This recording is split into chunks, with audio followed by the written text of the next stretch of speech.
2022년인데요. 은퇴 후 삶에 있어서 어쩌면 가장 어려운 이슈가 무엇인가를 생각해 보니 그것은 바로 양극화라는 생각이 들었습니다.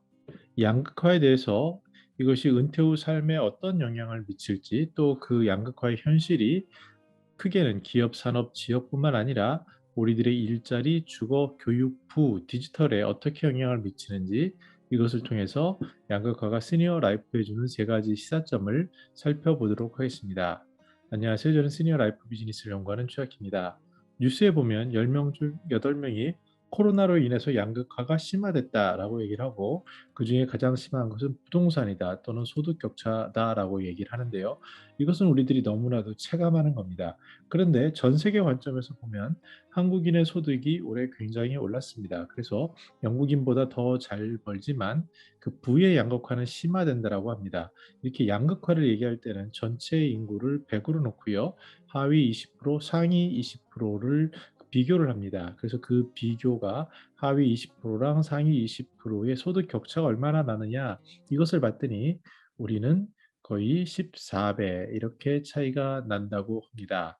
그래서 이거를 또 부를 기준으로 하면 상위 10% 그리고 하위 50% 이렇게 하면 또 더 큰 차이가 난다라고 하는데, 영국인 경우를 보더라도 9배 정도니까 우리가 조금 더 심하구나라는 것을 알 수 있습니다. 그만큼 우리는 급격한 산업 그리고 이런 성장을 겪었기 때문에 이런 일들도 고령화와 마찬가지로 응축해서 나타나는데요. 한국은행에서는 코로나19 이후에 중숙련된 일자리가 줄어들 거다라고 얘기를 합니다. 자동화 대체로 이제 사람을 덜 쓰는 거죠. 그리고 고숙련자의 경우에는 재택근무가 가능하겠지만 중숙련자는 그렇지 않을 거다라고 얘기를 하면서 일자리조차 양극화가 더욱더 심화되고 이것이 고착될 것이다라고 우려하고 있습니다. 세계은행의 총재가 그 경고를 하는데요. 전 세계 경제도 전체로는 성장을 하지만 주로 이제 미국을 중심으로, 우리도 미국 경제권에 있으니까 성장을 하지만 양극화는 더욱더 심화됐다라고 얘기합니다. 특히 저소득 국가들을 보면은 국가의 채무 부담이 무려 12%나 급증을 해서 이러한 것들이 더욱더 빈익빈 부익부가 강해질 것이고, 우리는 최근에 백신을 보더라도 그 차이를 알 수 있습니다. 우리나라는 1차, 2차 뭐 접종률이 세계에서 가장 높은 것으로 나타나는데, 심지어 백신을 구할 수 없는 나라들도 있는 것을 우리는 알 수 있습니다. 이것을 조금만 더 눈을 넓혀서 보면요. 전 세계 인구를 약 79억 명 정도로 봤을 때 전 세계 난민이 8,200만 명이라고 합니다. 이것은 뭐 100명으로 놓으면은 한 명 정도는 난민이라는 거죠. 난민의 삶을 아마 시니어들 중에서는 뭐 일제 강점기를 겪으신 분들도 일부 계실 거고요. 또 그 전쟁을 통해서 국가가 없는 그런 서름을 보신 분들도 일부 있으실 텐데, 이런 것들이 지금 현재 2022년 오늘을 살아가는 사람들 중에 100명 중 한 명이 이런 처지에 있다라는 것을 우리가 같이 공감해 볼 필요가 있습니다. 아무래도 국회의원 보좌진들 하면은 굉장히 전체적인 시각에서 사회 전체 문제를 보는데요. 이분들 137명에게 설문을 했습니다. 어떤 이슈가 어젠다로 가장 내년에 중요할 거냐, 미래 의제로, 이렇게 얘기를 하니까 1위는 경제적인 불평등 그리고 양극화 해소다라고 얘기했고요. 2위는 인구 절벽, 고령화, 저출산이다라고 얘기를 했습니다. 시니어 라이프에 관심 있는 고령화 저출산보다 조금 더 심각한 문제가 경제적 불평등 그리고 양극화 해소라고 얘기합니다. 사전에 보면은 양극화를 정의할 때 다음과 같은 그림을 주로 볼 수 있습니다. 굉장히 부자는 돈을 엄청난 양을 먹고요. 그에 비해서 가난한 사람은 조그만 음식을 먹는 걸 볼 수 있고, 또 옆에 보면은 그 대학 때만 하더라도요. 어느 정도 진보가 아닌 보수 진영에서도 어떻게 경제를 가르쳤냐면, 제가 받았을 때 기억이 나는데요. 최소한 자유주의를 신봉하더라도 그 경제적인 수준의 어떤 출발선의 기회의 평등은 줘야 되는 거 아니냐. 이런 것을 굉장히 강조했었습니다. 즉 자유민주주의가 제대로 가기 위해서는 공정한 출발선에 있는 것이 중요하다라고 했는데, 아래 그림에서처럼 뭐 차에 타서 출발하는 것과 리어커를 메고 하는 것과, 특히 이제 대학 학자금까지 대출을 받아서 하는 그런 것을 비교하고 있습니다. 저 같은 경우도 좋은 기회가 있어서 어렸을 때 미국 공화당 연구소에서 그 아메리칸 엔터프라이즈 인스티튜트라는 곳에서 인턴십을 한 경험이 있습니다. 거기가 뭐 네오콘이라고 하는 보수주의의 아주 총화라고 할 수 있는 곳이죠. 그곳에서 비록 짧은 기간 한 3달 정도 이렇게 인턴십을 하면서 그들의 사고관과 가치관을 옆에서 본 적이 있었는데, 그들조차도 중시하는 것이 자유민주주의의 이러한 기회 평등 같은 것은 강조를 했는데, 이러한 기반들이 몇 년 지나서 무너지고 있는 그런 슬픈 현실이라고 할 수 있습니다. 우리나라는 그럼 언제 이렇게 소득 양극화가 심해졌냐를 보니까 삼성경제연구소에서 보고서에 의하면 누구나 아는 거지만 IMF 이후에 그 양극화가 심화됐다. 이런 얘기를 합니다. 즉 중산층이 줄어드는 거죠. 그리고 하위 소득 계층이 늘어나는 거죠. 이런 소득 그 격차가 심화됐는데, 그 원인이 뭐냐 그러면 내부적인 것도 있겠지만 세계화 그리고 어떠한 그 글로벌 변화, 이런 것들이 더 영향이 컸다라는 그런 얘기를 하고 있습니다. 이러한 양극화가 대변되는 것은 가난한 사람들의 비중인데요. 미국과 같은 뭐 세계 글로벌 가장 강대국인 경우도 이러한 빈곤 인구는 전체의 약 11.7%, 2020년 11월 기준에 그 정도 되기 때문에 뭐 어디나 뭐 가난한 사람이 있겠지라고 생각할 수 있겠지만, 이러한 것은 우리나라만의 문제는 아니고 전 세계적인 경향임을 알 수 있습니다. 보고서들을 찾아보면 양극화 체계도라는 걸 알 수 있는데, 그게 이제 산업, 기업, 지역 뭐 이런 것들을 얘기를 하죠.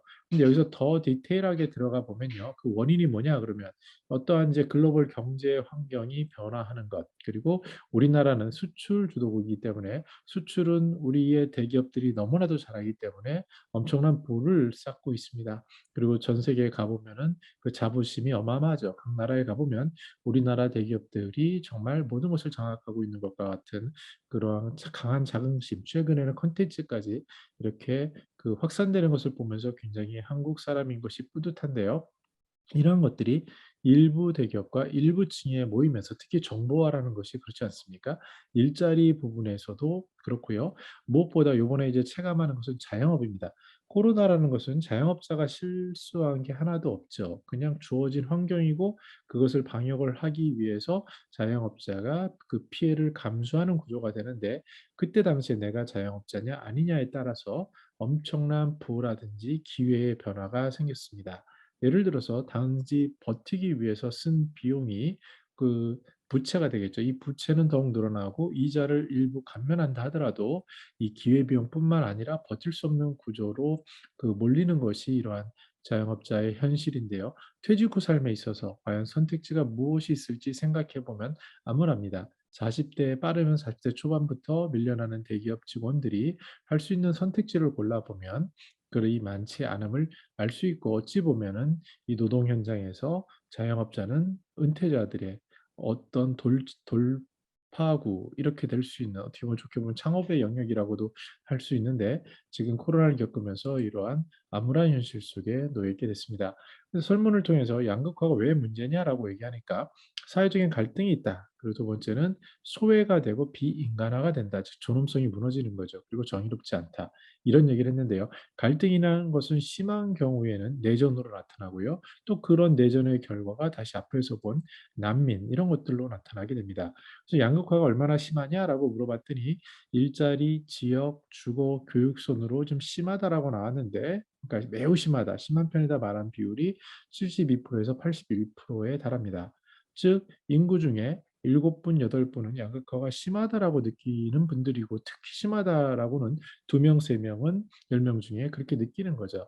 근데 전체를 볼 필요가 있습니다. 우리는 시니어들이. 물론 시니어들은 전체적으로 보면은 나이가 들어서 기회가 적다고 하지만 그 동안의 부의 기준이나 이런 것들을 보면은 결국 가난한 측은 아닐 확률이 높습니다. 전체로 봐서 통계로 봤을 때. 그래서 우리가 전체 측면에서도 볼 필요가 있는데, 그 관점에서 양극화가 심하다라는 것은 70에서 80%가 그렇게 얘기할 수 있는 아주 심각한 일이라고 할 수 있겠습니다. 앞에서 말씀드린 것처럼 이제 비대면, 저도 이렇게 비대면으로 줌을 통해서 유튜브도 하고 회의도 하는데, 저 같은 경우는 굉장한 혜택을 받은, 그래도 잘 적응하는 계층인데요. 많은 경우는 그렇지 않죠. 그래서 중숙련된 일자리들은 감소할 거다. 그리고 앞으로 자동화 대체, 뭐 사람 인건비 쓰는 게 얼마나 부담스럽습니까? 그 인건비를 준다는 게 어, 가장 큰 비용이죠. 저도 조그만 그 벤처나 창업을 해 보니까요. 비용 구조를 가만히 보니까 어디서 나가냐면 사람을 썼을 때 그 사람에 대한 고정비를 줘야 되는데 예를 들어서 만약에 최저시급을 줬다라고 쳐 보죠. 뭐 한 200만 원 정도를 만약에 줬다라고 가정을 하더라도 그것이 매출을 일으킬 때는 최소한 10 배, 1,000만 원 정도를 월 벌어야 되는데 조그만 자영업 소규모 기업에서 1,000만 원 월급 그 매출을 일으킨다는 것은 쉽지 않은 일임을 아마 알 수 있을 겁니다. 이것이 지속적으로 가야 되는데요. 그런 일을 하다 보니 이런 것들이 심해지고 특히 자영업에서는 바로 직결되는 거죠. 그래서 무인기계가 나타나고 이러면서 중소년 일자리들은 점점 감소하는 우려가 나타나고 있습니다. 경기도에서 이런 연구를 했는데 K자 양극화가 얼마나 나타나느냐를 직업에 따라 상용직, 임시직, 일용직으로 나눠보니까 숫자에서 오른쪽에 보시다시피 2019년에 일용직 부분에서 마이너스 부분이 이렇게 나타나는 것을 우리는 알 수 있습니다. 특히 어리거나 아니면 여성이거나 이런 부분들도 나타나는 것을 알 수 있고요. 최근 뉴스에 북유럽의 스웨덴조차도 코로나 위기가 세 가지 양극화를 만들었다. 우리가 스웨덴 하면 복지국가의 대명사로 알고 있는데 그 안에서도 미묘한 변화가 생기는 거예요. 뭐냐면 그 가운데가 비어지는 거예요. 그 중산층이 사라지고 최상위층, 최하위층 이게 격차가 커지고요. 또 상위권하고 중위권 차이도 또 그 변화는 없지만 최하위권 쪽은 더 악화돼서 체와 이탈이 가속화되는 그리고 또 그 그룹 안에서도 또 격차가 벌어지는 이런 양극화가 고민이다. 이런 얘기를 하고 있는데 우리 주변을 봐도 우리는 알 수 있을 겁니다. 그 KB 금융지주 경영연구소에서 나온 자료를 보면요. 양극화를 여러 부문으로 볼 수 있습니다. 노동이라든지 소득, 산업, 교육, 부동산, 뭐 우리와 밀접한 부분들 있는데 하나하나 데이터를 보면 좀 심각하죠. 아까 보신 임금 근로자의 경우에 상용 근로자 주로 이제 정규직이죠. 그런 분들의 경우에는 그 지수가 2018년이 100이니까 이거보다 조금 더 받는 그 우상향하는 게 나타나지만 임시 근로자나 일용직은 그 폭락하는 폭이 굉장히 크고요. 연령별로 보면 어릴수록 20대일수록 아예 취업 기회조차도 없으니까 낮아지는 이러한 양극화 현상이 드러나고 있습니다. 이를 소득 5분위별, 아까 말씀드린 것처럼 5분위가 상위 20%고요. 소득 관점에서 하위 20%가 1분이라고 하면은 그림을 보더라도 4분위, 5분위는 그래도 조금 플러스가 있지만 5분위에서 살짝 마이너스도 있을 수 있지만 그에 비해 1분위, 2분위의 그 감소폭은 약 한 10% 정도까지 빠지는 것을 볼 수 있습니다. 그만큼 감소가 되는데요. 수출과 수입에 있어서도 보면은요, 내수에 있어서도 수출은 우리나라가 늘어났지만 안에서 사람들이 움직이지 못하다 보니까 내수는 굉장히 줄어들게 됩니다. 그래서 최근에 자영업 하시는 분들의 그런 고통을 우리가 데이터를 통해서도 뭐 주변 얘기를 통해서 알 수 있는데 또 영역으로 보면 스포츠 여가 부분이 제일 심각하고요. 그 다음에 숙박 음식 이런 쪽에서는 정말 타격이 크고 대기업 중소기업을 나눠보면 대기업은 그나마 생산성이 늘어나지만 중소기업은 조금 더 휘청했었던 그런 것들을 볼 수 있습니다. 이러한 것은 비단 소득뿐만 아니라 교육까지 영향을 미칩니다. 그래서 교육 자녀를 돌보신 분들은 잘 알겠지만 비용이 발생하는 곳은 주로 사교육 영역이죠. 근데 그 사교육의 격차가 무려 1분위와 5분위가 어마어마한 차이가 납니다. 그래서 11배 정도 차이가 나는데 이것이 과연 극복 가능한가? 이런 질문이 듭니다. 물론 뭐 온라인 보고 하면 되겠지라고 하겠지만 당장 와서 자기의 공부방도 없을 수도 있고요. 그다음에 있더라도 수업도 내가 챙길 여력도 안 되고 또 많은 참고서나 교육 기회를 제공받는 것과 그렇지 못한 것이 주는 뭐 초중고 시절에 주는 그러한 격차, 뭐 대학에 가서도 공부에 집중할 수 있는 것과 아르바이트를 해야 되는 것, 뭐 이런 여러 가지 차이들이 점점 심해지고 있어서 아까 처음에 말씀드린 기회 출발선을 평등하게 하는 것이 가능한가? 더 나아가서 이제 할아버지 할머니의 지원 이런 것들이 굉장히 중요하다라고 그런데 페런치 이코노미 이런 용어까지 나올 정도로 나오고 있는데 이러한 차이들에서 혜택을 받는 분도 있지만 소외를 받는 분들도 늘어나고 있는 것이 현실입니다. 우리가 이제 가장 체감하는 것이 아파트 가격인데 한 집 하나가 어디에 있냐에 따라서 그 소득 차이가 나고요. 최근에 지방의 아주 건실한 대기업에 다니시는 분이 서울에 와서 친구랑 말을 하다가 굉장한 충격을 받았다고 합니다. 왜냐하면 집값이 말도 안 되게 높은 거죠. 그래서 이 격차가 불과 몇 년 사이에 일어나는데 이런 것들에 대한 아쉬움 것들이 더욱 커지는데 그 근저에는 코로나라는 게 있었고요. 그러면서 돈의 가치가 하락하면서 자산 가치가 올라간 이런 위기와 기회 속에서 생긴 현상이라고 할 수 있습니다. 이것은 이제 기업 측면에서도 어떤 변화를 줍니다. 그래서 아무래도 IT라든지 데이터라든지 무인 정보, 뭐 수도권, 뭐 대기업 이런 쪽은 혜택을 받지만 그렇지 않은 곳에서는 그 혜택이 좀 줄어들게 되는데 우리 시니어 라이프와 관련돼서는 뭐 유언 서비스가 중요하죠. 그래서 이용 건수보다 상속 분쟁이 더 늘었다고 작년에 보고가 됐는데 그 이러한 유언에 대해서도 뭐 1,000만 원 이하 분쟁도 많이 있습니다. 그래서 이것은 누구 부자고 아니고의 문제는 아니지만 소수를 위한 프리미엄 유언 서비스를 누가 받느냐 부분에서도 양극화가 나타난다라고 말할 수 있습니다. 앞으로 직업 변경이 필요한 노동 인구는 더욱더 늘어날 것이다. 이런 얘기를 하는데요.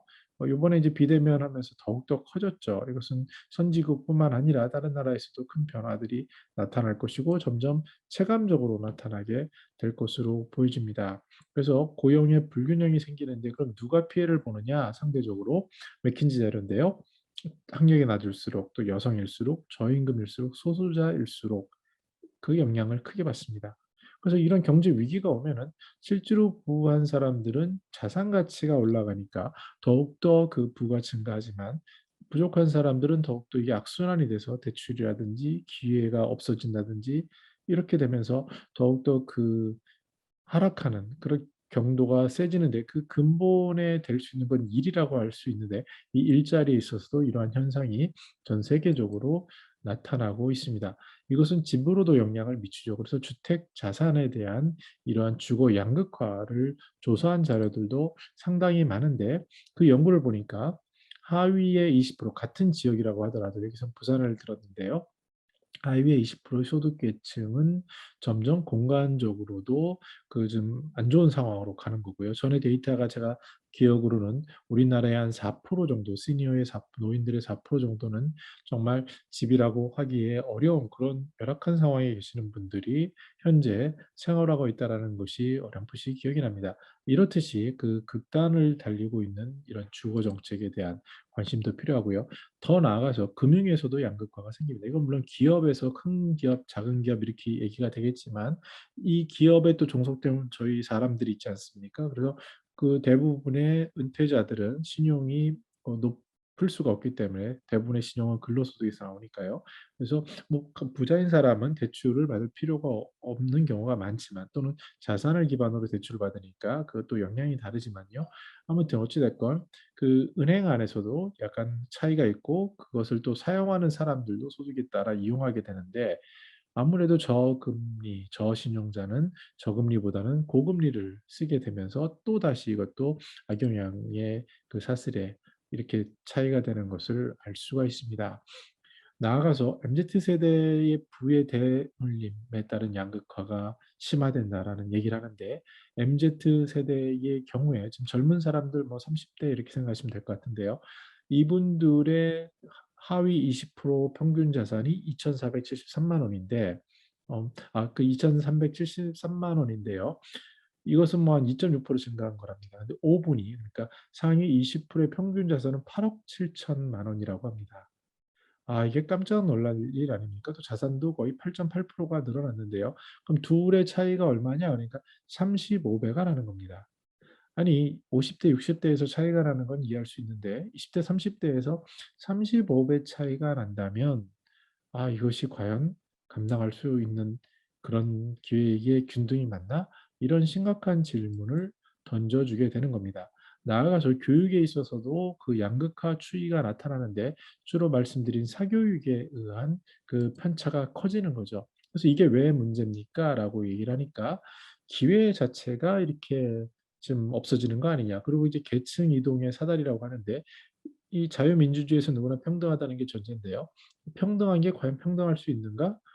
이런 질문이 되는 거죠. 또 교육 기회에서 가정 형편에 따라 차별을 받는 거 아니냐? 뭐 이런 것들이 이제 어떤 심각한 문제로 나타나고 있습니다. 더 나아가서 그 K자형 양극화를 더 키우는 게 뭐냐 했더니 이런 디지털, 특히 이제 IT 이런 것들이라고 얘기를 하면서 나타나는데 특히 앞으로의 시대는 뭐 메타버스 얘기하는데요. 시니어들이 메타버스 이해하기 어렵고요. 저도 많은 시니어들을 만나보지만 핸드폰은 좋은 걸 쓰시지만 그 안에서 사용하는 것 중에 뭐 문자 보내기 이런 것도 어색해하고 어려워하시는 분들도 많이 존재하십니다. 그래서 이러한 디지털 디바이드 격차를 어떻게 해소할 것이냐, 뭐 개인 간, 국가 간, 사회 간 이런 것들도 우리가 생각해 볼 문제라고 할 수 있습니다. 자, 그러면 이것을 어떻게 풀어야 되는지 여기에 대해서도 많은 연구가 있었습니다. 특히 이제 소득의 불평등이라는 것으로 하나 볼 수 있겠죠. 그럼 이 소득에 영향을 미치는 것을 크게 봤을 때 일을 해서 하는 것, 근로소득, 그리고 이제 자본, 어떠한 투자라든지 저축이라든지 이런 거이죠. 뭐 부동산이라든지 이런 자본에 의한 것, 또는 누가 이전해 주는 것, 개인이 이전하는 건 사적 이전이라고 하고요. 또는 공적 이전이라고 해서 그 시니어들이 되면은 나라에서 뭐 기초소득을 준다든지 이런 것들을 생각할 수 있습니다. 그래서 근로와 자본과 이전 소득의 부분에서 어떻게 부를 배분할 것인가라는 질문이 나오는데요. 그래서 아주 심플하게 얘기하면 많은 보고서에서는 소득을 분배해야 된다. 그러니까 많이 버시는 분들이 세금을 내서 좀 가난한 사람은 도와줘야 되는 거고, 아까 더 중요한 교육이라는 거의 기회 불평등을 해소하는 것을 개선함으로써 이러한 계속 이 선순환이 되도록 해야 된다라는 게 큰 틀인데요. 이를 조금 더 디테일하게 글로벌 차원에서 보면 OECD 국가의 차원에서 비교한 걸 보면 여러 가지가 있습니다. 그중에 가장 몇 가지 중요한 것을 보면 직업 훈련의 기회를 줘야 된다. 그래서 근로소득을 할 수 있게 해줘야 되는 것, 그리고 일자리를 보장하는 것, 그리고 고용을 안전망을 줘서 최소한 일할 수 있게 하는 것, 혹시 일을 못하게 되더라도 소득을 받게 하는 것, 그리고 자본이 좀 많이 받은 어느 정도 물론 다 노력해서 돈을 벌지만 그래도 상대적으로 너무 많이 받는 그런 분들에 대해서는 세금을 더 내게 해서 소득을 좀 과세를 해야 되고 일하시는 분은 보호를 하고 또 조세나 이전 지출에 있어서도 조금 필요하신 분들의 안전망을 높이는 것들 이런 것들 그리고 이제 공공 영역에서 그 지출을 함으로써 예를 들어서 대표적인 게 돌봄이라든지 교육이라든지 이런 것이 되겠죠.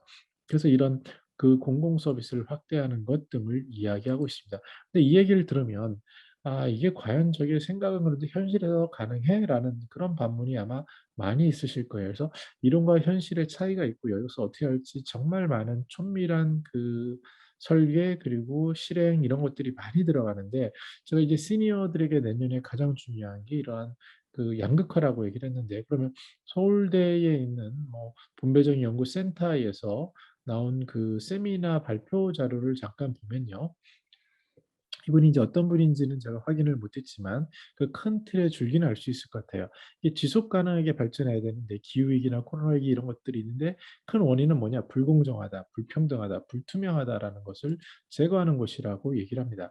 데이터로 봤을 때 가구 소득이 굉장히 불평등해지고 있다. 이건 굳이 데이터는 아니라도 우리가 느끼는 거고요. 그리고 정부에서 그럼 소득을 재분배하는 기능이 어떠냐를 봤을 때 우리는 굉장히 복지에 대한 지출이 많다라고 생각을 하고 있죠. 근데 2018년 기준으로 보면요. 공공사회복지 지출 비중이 OECD 기준입니다. 그러면 어떤 분들은 우리가 왜 OECD랑 비교하지 얘기하겠지만 우리들이 말하지 않더라도 전 세계 탑 10에 드는 것이 현실이지 않습니까? 여러 가지 경제적인 측면에서는요. 그러면 그 기준을 보는 게 합당하다고 보여지고요. 그랬을 때 그러면 공공사회복지 지출 비중이 11.1%였는데 OECD는 21.6%였던 거죠. 대략 보더라도 한 두 배 정도 차이가 나는데 이러한 부분이 좀 약하다라고 말하는 것에 대해서 반문할 근거는 별로 부족해 보입니다. 우리가 뭐 열심히 노력해서 한 건 맞지만 현재 상황에서 봐야죠. 가장 큰 예가 이겁니다. 많은 분들이 우리가 국민 소득이 인당 소득이 뭐 3만 원, 6만 원 이런 시절이 있었죠. 지금은 얼마냐면은 거의 그 3만 달러지 않습니까? 3천만 원 이렇게 되는 거예요. 그렇게 됐을 때 격차가 100배 차이가 납니다. 그럼 이 100배 차이가 이 짧은 시간 안에 있었거든요. 그러면 지금을 사는 사람들이 아까 피해를 보신 거를 보면은 청년인 경우가 많거든요. 근데 그 친구들 입장에서 보면은 이전 거를 비교하는 거는 말도 안 되는 얘기죠. 왜냐하면 그 친구들은 이미 태어날 때부터 굉장히 부의 수준에 있었고 그 정도에서 비교를 하기 때문에 지금 시대에 맞춰서 보는 게 맞고 그렇게 봤을 때 그럼 OECD 안에서 두 배 차이가 난다. 2018년 기준에 이것은 어떻게 보면 굉장히 냉철한 현실이라고 할 수 있겠습니다. 그럼 부의 최상위 집중도는 어떠냐라고 봤을 때요. 그러니까 부의 전체의 탑 10, 10%가 전체의 얼마를 차지하냐를 봤을 때 미국이 가장 높고요. 그다음에 우리나라가 두 번째, 세 번째 이렇게 높습니다. 그래서 그 상당히 상위 10%가 그냥 대부분 다 가지고 있구나 이렇게 얘기하는 게 뭐 거짓이 아닐 수가 있고요. 특히 상위 1%가 얼마를 가지고 있냐를 봤을 때도 어마무시합니다. 한 30% 내외가 되기 때문에 이건 너무 심한 거 아니야라는 얘기에 대해서 그 누구도 반문하기는 어려운 그런 상황이라고 할 수 있겠습니다. 그래서 여기에 대해서 그 정부의 소득 재부분과 기회 평등 노동을 존중하는 것들을 하자라는 그런 얘기를 하고 있고 더 나아가서 서울시에서는 사회적 기업을 통한 2008년도니까 굉장히 빠르죠. 사회적 기업이 이제 출발될 때 느낌인데 어떤 영역이 있으면 수출처럼 아니면 글로벌 리더십을 갖는 그런 영역이 있고요. 그 다음에 그 민간에서 해야 되는 게 있는데 중간에 우리가 말씀드린 그 돌봄이라든지 아니면 안전망이라든지 아니면 더 나은 사회를 위해서 누군가는 희생해야 되는 이런 영역의 빈사이가 아마 사회적 기업인 것 같습니다. 그래서 그런 자리들을 늘려주는 것이 그러면서 거기에 고용을 일으켜서 거기에 아주 높은 임금은 아니지만 그래도 생존할 수 있는 그 안전망을 만드는 것을 제공하는 것이 이제 그 모델을 할 수 있고 노인 일자리인 경우에 최근의 트렌드가 그렇습니다. 공공처럼 아예 그냥 참여만 하면 돈을 드리는 개념에서 또는 민간처럼 하고 싶지만 나이의 제한 뭐 그런 현실적인 제약으로 거기에 끼지 못할 때 그럼 그 중간 영역이 뭐냐는 거죠. 전문성을 가지고 있거나 할 수 있는 것, 사회에 꼭 필요한 영역을 시니어들이 차지를 하되 비용은 적절하게 해소하는 그런 부분에 대한 수요는 앞으로 더욱더 커질 것이고 이런 것들을 통해서 사회 안전망이 강화되지 않을까라는 생각을 해보았습니다. 점심에 이제 아는 지인을 만나서 그 어떤 좀 흥미로운 얘기를 들었는데요. 젊은 분인데 그분이 그 청년인데요. 그 강아지를 맡아서 강아지를 돌보는 일을 하시는 거예요. 근데 하루에 많은 강아지를 받는 게 아니라 뭐 두세 마리 정도를 최대로 해서 돌봄을 한다는 얘기를 들었습니다. 근데 그러면 그걸 해서 먹고 살 수 있을까라는 생각이 들지만 그래도 생존하기에 기본소득은 될 거라는 그런 뭐 가능해 보이고요. 그리고 더 중요한 것은 그만큼 삶의 기대치가 낮아진 거라고 할 수 있죠. 일할 수 있는 기회가 별로 없으니까요. 저도 청년들을 보지만 엄청난 스펙과 엄청난 노력과 실력을 갖추고 있지만 이미 기성사회에서 주어진 일자리가 부족한 부분을 봅니다. 물론 눈을 낮춰서 가면 되지라고 말씀하시겠지만 역으로 사람들은 누구나 자기가 배운 만큼 투자한 만큼 그에 상하는 자리를 찾고 싶은 것은 뭐 사람의 기본적인 욕구라고 할 수 있겠습니다. 그 기대에 맞는 그 일자리가 없기 때문에 그러면은 삶의 철학을 바꿔서 생존하되 즐길 수 있는 이런 쪽으로 가는 것을 우리는 볼 수 있었는데요. 중요한 것은 그런 분들도 그 기반을 살 수 있는 그런 안전망을 만드는 것이 필요하지 않나. 그리고 코로나로 인해서 더욱더 이제 심화될 텐데 이걸 어떻게 해야 되나라는 건데요. 시니어가 공감해야 할 세 가지가 있다고 생각이 듭니다. 첫 번째는요. 코로나 이후에 양극화는 더 심해지겠구나. 우리 IMF 때도 그랬고 지금 코로나 때도 이미 그러고 있고 특히 눈에 띄게 자영업 하신 분들의 그런 고통, 고민 우리가 과연 공감할 수 있을까? 그다음에 청년들이 갖는 그 무시무시한 현실적인 그 두려움 우리가 이해할 수 있을까? 뭐 시니어들도 마찬가지죠. 은퇴하시고 나이가 주는 그 장애, 60이라는 숫자가 주는 그 무시무시한 것, 그 기회가 없다는 것. 최근에 이거 50만 되더라도 내가 그런 박탈을 느끼는데요. 이러한 것들에 대해서 서로가 공감하고 그럴 수 있겠구나. 옛날에 내가 살던 때 그러니까 저 때만 하더라도 저는 원하는 대기업을 다 갈 수 있었습니다. 물론 IMF 직후였지만 그래도 지금처럼 어렵진 않았고요. 그래서 골라서 갈 수 있는 그런 기회가 주어졌는데 과연 지금은 그렇지 않기 때문에 그럼 그분들의 눈높이에서 앞으로 이런 엄청난 위기가 왔는데 특히 이제 부채의 역습이라고 어마어마한 부채가 있지 않습니까? 또 이자율이 올라지고 금리가 올라가면서 그러면 이런 양극화는 더 심해질 수 있겠구나라는 것에 대해서 혹시 나는 괜찮지만 내 가족 중에는 분명히 한 명 이상 있을 거예요. 그리고 또 내 옆에 이웃들에는 반드시 있습니다. 저희 동네만 하더라도요. 뭐 이렇게 자영업 하시는 가게가 문 닫고 빈 상태로 있는 곳이 꽤 많이 늘었습니다. 그래서 그분들은 다 누군가의 가족이고 누군가의 가장일 텐데요. 이런 것들에 대한 공감, 그리고 그분들이 일을 못해서 잘못해서 꼭 그렇지만은 않을 수 있겠구나라는 것에 대한 생각, 더 나아가서 지구 난민이 100명 중에 1명이라는 이 참혹한 현실을 생각해 보시면 우리도 한때 그런 처지에 있었고요. 근데 지금 누군가는 그런 처지에 있는 겁니다. 근데 이것을 단지 하면 된다, 노력하면 된다, 아니면은 옛날의 방식에 뭐 우리가 3만 원의 국민소득인 시절, 그 시절의 잣대로 봤을 때 이게 과연 합당한가라는 것을 생각해 볼 필요가 있습니다. 전 세계에서 바라보는 한국, 코리아의 위상은요, 이미 탑10 정도가 되고요. 여러 가지 그 안에서 우리 자녀들이 살아가는 이 세상은 우리 시니어들이 살아가던 그때와는 또 다른, 완전히 다른 그런 얘기가 되고 있습니다. 그래서 이렇게 세상은 계속 변하는데, 특히 코로나 이후에 양극화는 아까 국회의 보좌관들만이 아니라 누구나 조금 깊이 생각해 보면 정말 참혹한 내 주변의 이야기고, 심지어 저의 개인의 이야기고, 이럴 수 있다는 것에 대해 공감하면서, 그런 같이 머리를 모아서 조금 자산이 있는 분들은 그 자산을 어떻게 내가 선한 방향으로 쓸 수 있을까? 아니면 조금 나눠줄 수 있을까? 그리고 그 공동적인 그 노력들을 하려는 분들을 내가 비판만 할 게 아니라, 아, 그래, 그럴 수도 있겠구나 하고 응원하는 이러한 자세들이 2022년에 우리에게 더욱더 중요한, 우리가 맞닥뜨린 어찌 보면 가장 어려운 숙제가 아닐까, 이런 생각을 해보았습니다. 여러분들의 생각이 어떤지 댓글로 남겨주시고요.